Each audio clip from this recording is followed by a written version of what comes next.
Okay, dear students, today we will study element 2. In this element, we will study health safety management system.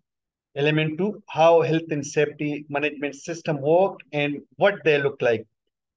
We will study in this element 2, today we'll study the health and safety management system, that what health and safety management system and how that is work in organization. Okay, so learning objectives given an overview of the elements of an occupational health and safety management system and the benefits of having a formal or certified system. Discuss the main ingredients of occupational health safety management system that make it effective. Policy, responsibilities, and arrangements. We will discuss these two topics in today's lecture. Okay. So today lecture, there will be two sessions, 40 minutes the first session, then we will take 5-minute breaks. After that, the second session will also be 40 minutes. Okay. So element 2.1, the occupational health and safety management system. So before starting occupational health and safety management system, we will study about the PDCA cycle. The PDCA cycle, what we will do in PDCA cycle, basically this was for quality management system, but we are using this in our safety management system also. The first B, that is plan, what you are going to do. We need a proper plan for every activities, for everything. What we are doing for health and safety, we need proper planning for that. And then D, do it. We need to implement that plan. We need to implement that plan according to the health and safety. Then C, that is for check that what we are doing is working. We need to check that what we are doing, that should be according to the plan. If we are deviating from the plan, we need to correct that. For that, we need act. If what you are doing could be improved, we need proper actions for the improvement of the do sections. So this PTCA cycle, basically, this was introduced by Professor Deming, and he was from USA but worked in Japan. Okay, so this was basically from for the total quality management system. Okay, then ILO, International Labour Organization, OSH, Occupational Safety and Health 2001. This was the occupational health and safety model. It was introduced in 2001. And this was introduced by the International Labour Organization, ILO, Occupational Health and Safety Management System. This have the components. We will study these components in detail. So the first one, policy, organizing, planning and implementing, evaluating, action for improvements, and the audits. This model we will study deeply. Okay. So for every organization, we need proper policy. Then we need proper organizing in the company or in the organizations. Then we need for every activity planning and implementing. We need proper checking and monitoring, and what we are find out in evaluation, we need to improve that. And audits, basically the audits is a critical examination, and we need during the audit to check all these things: policy, organizing, planning and implementing, evaluation and action for improvements. We will study this in detail. Okay. The ILO, Occupational Health and Safety Management System, is very important because we are working in our company according to this occupational health and safety management system. Basically, we are introducing this in our company and we are implementing. And we will study this and we read it very detailed. Okay. So the first thing in occupational health and safety management system, we need a policy. What is a policy? Clear statement of commitment to health and safety. In policy, we declare that we will be committed to health and safety. We declare that we will follow the health and safety procedures. We will follow the rules and regulation of health and safety. So this is a clear statement from top management to the workers that everybody will take health and safety, and if they are doing any activities in the company or in the organization, they will take health and safety. Okay, so this policy we will study in detail also in this lecture. Okay, so the next, organizing the occupational health and safety management system. The next component or element is organizing roles and responsibility for health and safety at all levels in the organization. What we are studying in organizing, basically this describe that everybody who is working in the company, we need to provide their roles and responsibility. We need to clear their roles and responsibility from top management to the workers. If they don't know about their roles and responsibility for health and safety, there will be some ambiguous. They cannot work if they don't know their roles and responsibility for health and safety. It's very important that everybody should to clear their roles and responsibility for health and safety from top management to the worker. Then planning and implementing detailed arrangements to manage health and safety, risk assessments. We need to do for all activities proper management for health and safety. We need to introduce procedures for every activities, proper safety procedures. We need proper risk assessments. We need proper emergency procedure for all the activities. We need methods of statements. We need training.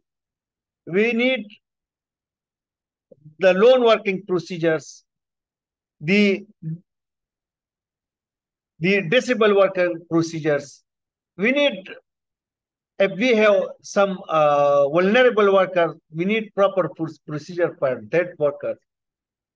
Every activities should be according to health and safety. And for all activities, we need proper risk assessment. For that, we need proper planning, and that plan should be implemented in the company. If we are doing the work according to the plan, and if that plan should implement it in the workplace, so our work will be safe, there will be no accidents, so the company owner will be happy, the worker will be happy, the top management will be happy. If we are doing according to the plan, everything's according to the health and safety plan. Okay? But that plan should be implemented in the organization. Okay? The fourth component or element of the occupational health and safety management system, that evaluations. And evaluation, what we are doing, methods to monitor and review the effectiveness of the arrangements. What control measures or standards we are introducing for health and safety in our company. We need to check that. We need to monitor that the control measures which provided for controlling the hazards are what we are doing for the health and safety, that is correct or not. For that we need proper monitoring, proper checking, proper inspection. These all the things come in the evaluations. Then audits. Audits is independent, critical, and systematic review of the management system. The whole management system we will review during the audits. This is independent, and there will be no influence on auditors. So the auditor will check independently the whole management system. He will check the policy. He will check the roles and responsibility. He will interview the management. He will interview the workers, the supervisor, the engineers. So he can check the roles and responsibility, that the workers that are doing the job for the company, they know their roles and responsibility for health and safety. The manager who are working for the organization, He will interview that person also. He will check that he know his roles and responsibility for health and safety or not.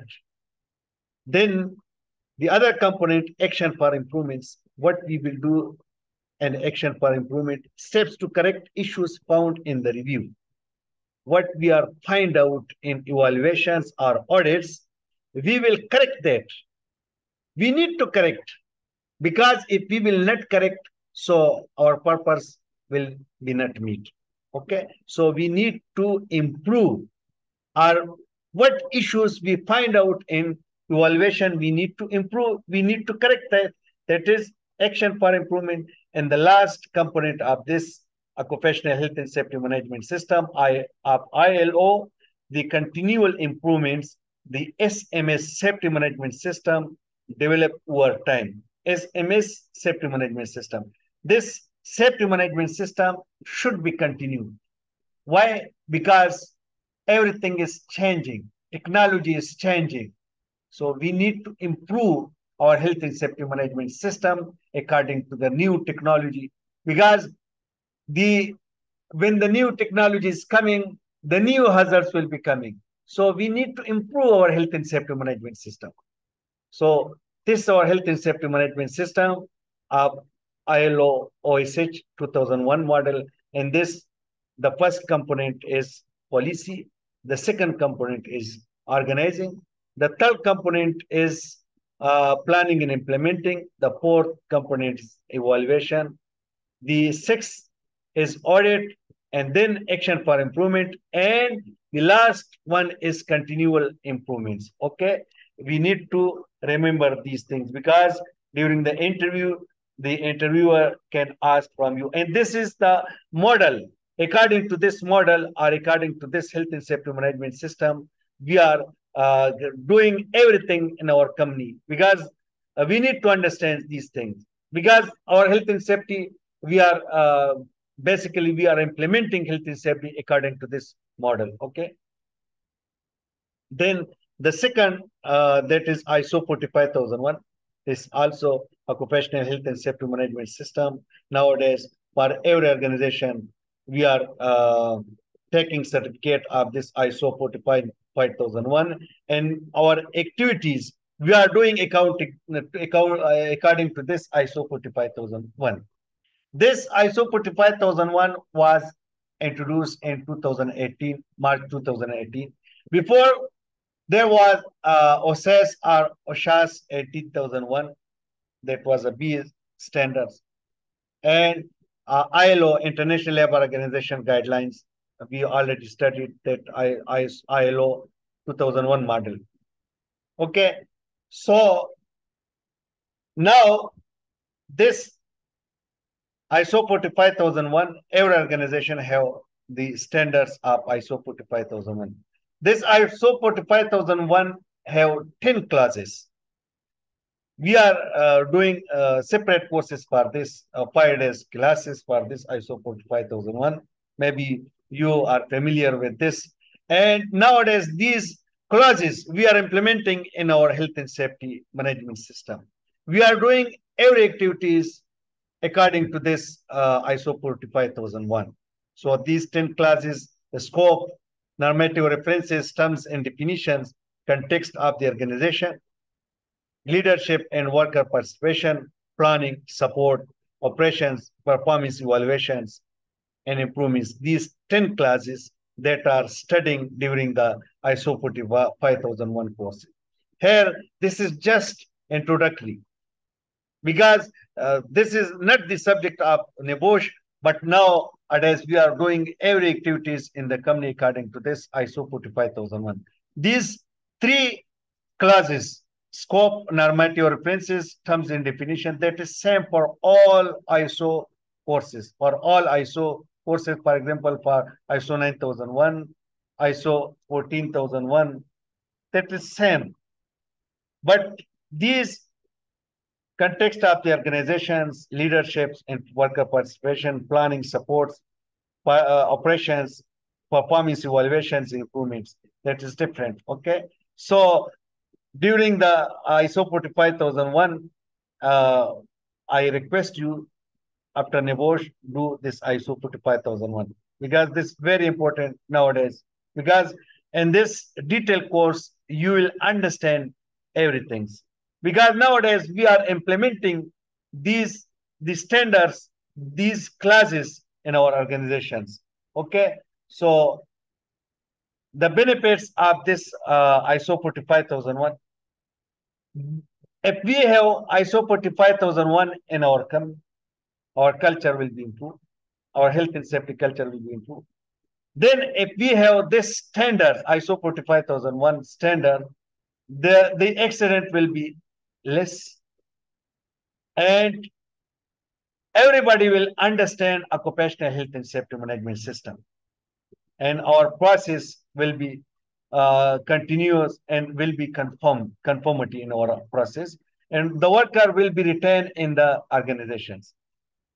Basically, before this ISO 45001, because there was too many injuries, the worker too many deaths in the organization, but they introduced this international standard, and this have a common approach for health and safety. The basic purpose to reduce the risk, to to improve the business. Okay, so for this ISO 45001 introduced in the organization for and this international standards. Okay, so in element 2.2, making the management system work, the health and safety policy. And this we will study the health and safety policy. There, what is the health and safety policy? Because this is very important, the health and safety policy. Because without health and safety policy, our organizations cannot work. Because this is the first components of the management system, the health and safety management system. Okay, so this an important documents, the foundation stone for good health and safety management system in an organization. The policy set out the organization's aims, and it identifies who is responsible for achieving these aims, states how the aims are to be achieved, specific to each organization's requirements, not to be confused with policy in occupational health and safety management system. This is the first component of health and safety management system, and this very important documents. So we need to understand the this occupational health and safety policy. Article 14, ILO recommendation R164 require employees to sit down in writing policy and arrangements for health and safety management where circumstances warranted it in a readily understood language or medium. ILO standards R164, Article 14, that states that every organization, if they have 5 or more than 5 persons, they need to introduce the policy, health and safety policy. And that should be in written form. And every employee should understand that policy. That means the policy should be in their language. Okay? Because that should be understood by all the workers. And it should be available for all the interested parties. Okay? Then the policy have 3 parts. Occupational health and safety policy have 3 parts. The first part of the policy, that is statement of intent or general statement of intent. And this, what is going to be done, then organization, who is going to do it, then the arrangement section, how they are going to do it. We will discuss these 3 one by one. Okay. General statement of intent. In general statement of intent, setting overall aims and objective of the company, complying with law, achieving standards, remind workers at all levels of the responsibility, signed and dated by the most senior person, regularly reviewed. Basically, this general statement of intent, this is just a statement, and in this we stated the overall aims and objective of the organization. The aim and objective of the organization is to reduce the injuries, to improve the health and safety, to improve the training quality of the workers, to reduce accident in the company. And we will comply with the national law, the international laws, the ILO's laws, the in the country where we are working, the law of that country. And we will follow the standards, ISO 45001 standards, and quality management system, that ISO 9001 standard, ISO 14001 standards, environmental management system. We will follow that standards. And in this general statement of intent, we also explain the roles and responsibilities to all the workers and staff and management. And this should be signed and dated by the senior person. And the policy will be regularly reviewed. After 1 year, the policy should be reviewed. If there is any accident, then again the policy should be reviewed. Okay. Then setting smart objective. Our objective is a smart, the word smart. Our objectives should be smart. Smart means specific, clearly defined and precise, measurable towards a target, quantified, and our objective should be achievable. It can be done, reasonable within time scale and resources, time bound, deadline, time scale. For example, if we have objective that we have 48 risk assessment, and if we need to review these all 48 risk assessment within 4 months, if we will review it within 4 months, so that means that our objectives are smart. If we will not review these 48 risk assessment within 4 months, so that means our objectives are not smart. Okay.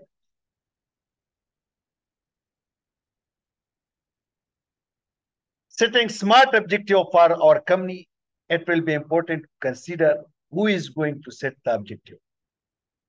The objective for our company basically to reduce the accidents, to reduce the injury, to improve the health and safety in our organization, to provide better training, health and safety training to all the workers. So these are the objectives, etc., etc. So it will be important to consider that who is going to set the objective. The person who is setting the objective, that should be competent. Then how objective will be set at each functional level, for each department, for each functional level. We need to check that how they're setting that objective. And the other thing, legal and other requirements. When we are considering the objective, we need to consider the legal requirements of the country or the other requirements. For example, the society requirements, the other stakeholder, the business requirements, other things. International legal requirements or international requirements. We need to consider these things when we are setting the objective. Then hazards and risk of the company. So if we are preparing objective for health for the oil and gas, so that should be different if we are preparing objective for the other organization like schools. So we will check the hazards and risks. Then technological options, we need to check the technology because the technology is changing, and due to technology, our work is easy, but the technology is bringing more hazards in the workplace. So we need to consider that also. Then we need to consider the financial, operational, and business requirements of the company and the country and the interested parties. We need to consider also the interested parties. Then the second part of the policy, that is roles and responsibilities. And roles and responsibility, we will outline the chain of command for health and safety management system. We will find out the roles and responsibility of all from top management to the workers, identify the roles and responsibilities of staff, usually includes an organizational chart relating to health and safety, show lines of communication and feedback. So this is organizational chart, and this chart we are identifying the roles and responsibilities. This the chain of command. We are from top, the order will come to the lower, and from lower they will follow the order. Okay. So from the top there is a managing director. He is the responsible for the whole company. Then directors are responsible for their own departments, and they are responsible to the they are accountable to the managing director. Then managers, they are responsible for their own activities and for their own departments, and they are accountable to directors. Then supervisors, they are responsible for their area of work, and they are accountable to the to the managers. And then employees, they are they will do their own work in a safe manner, and they will report to the supervisor.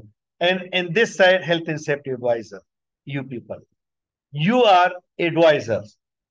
Okay, your role is advisor. You will advise the managing director for health and safety. You will advise the directors for health and safety. You will advise the managers. You will advise the supervisor, and you will advise the workers. Okay. So our role is a health and safety advisor. We will advise for the health and safety laws, for the health and safety practices to the whole organizations, from top management to the workers. Okay. Defines responsibility for the CEO, Chief Executive Officer, or Managing Director. He is ultimate responsible and accountable for the whole organization, for the whole company.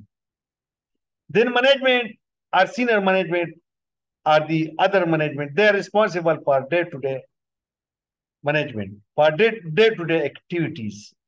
And all employees are responsible for acting safely.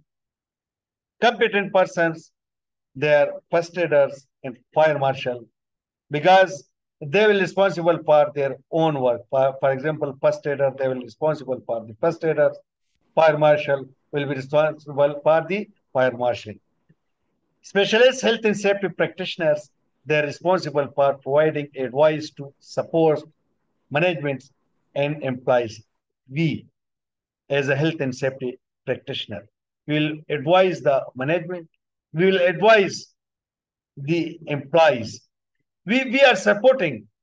We will advise them for health and safety, for health and safety laws, for health and safety practices, for health and safety code of practices, that how they will take the health and safety measures during the work, how they will control the risk in the company, how they will control the hazards. So we will advise the top management, middle management, and also the supervisors. Okay, so our role is safety practitioner as an advisor. Okay. Then the last section of the policy, that is arrangement section. In arrangement section, we'll describe how things are done. Detailed description of policies and procedures for all activities, and usually a long document, often separate from the policy document, unique to each organization. This arrangement section, that is a long document, and that is a separate document. In this arrangement section, we are describe procedures for everything, for every activity. What we are doing in the organization, all the procedures are available in this arrangement section.